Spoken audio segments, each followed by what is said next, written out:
My name is Craig Caldwell. I'm the USTAR professor at University of Utah. That's Utah Science and Technology and Research, and in Salt Lake City. My program is called the Entertainment Arts and Engineering Program. So we use students from both the arts, business, and programming and communication.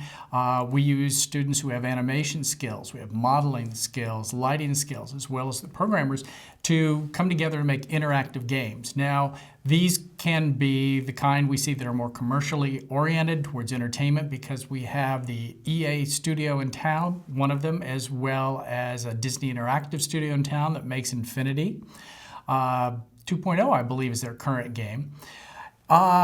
So we have that cohort. We also have medical games. We have serious games, and that is just growing because the university has both a hospital complex as well as the university dovetailed right together. And it was initially something we didn't anticipate, we didn't even think about. And then it just sort of took off as people began finding out what we do and how well we're ranked. So we have a number of people from the hospital who come down. It could be a diabetes game. It could be helping people as they're getting re-energized in terms of learning how to walk again if there are problems. It could be cancer patients finding a way to visualize what's happening with their disease and how they can visualize it. It's anywhere with interactivity. Now, our video games I see as a subset of interactivity that comes in the future.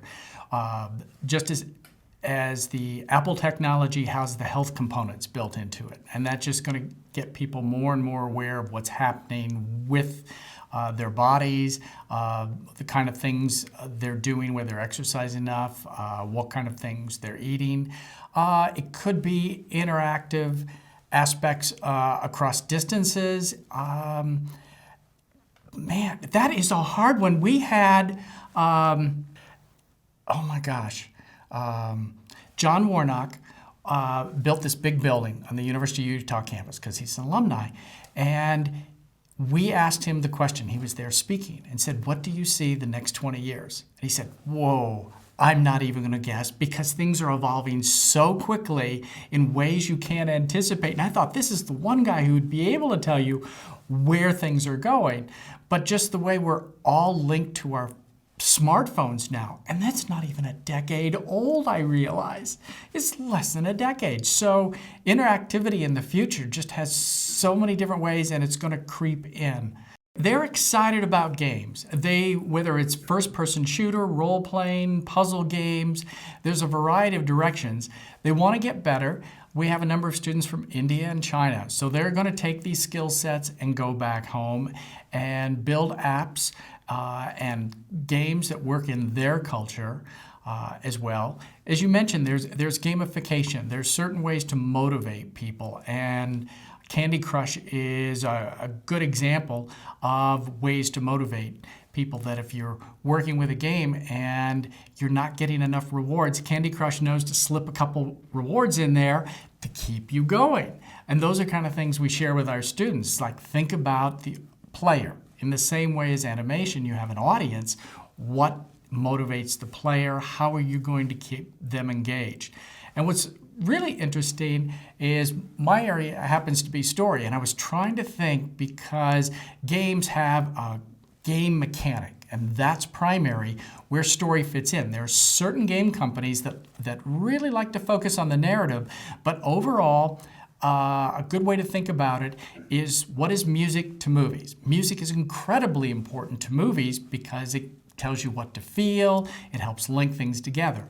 And narrative does that with games. The game mechanic is generally primary, but you don't go in saying, I got this great idea for a story in a game. It generally comes out and it's something you add in to motivate, to help give purpose and meaning to the game as the game mechanic, engages the player.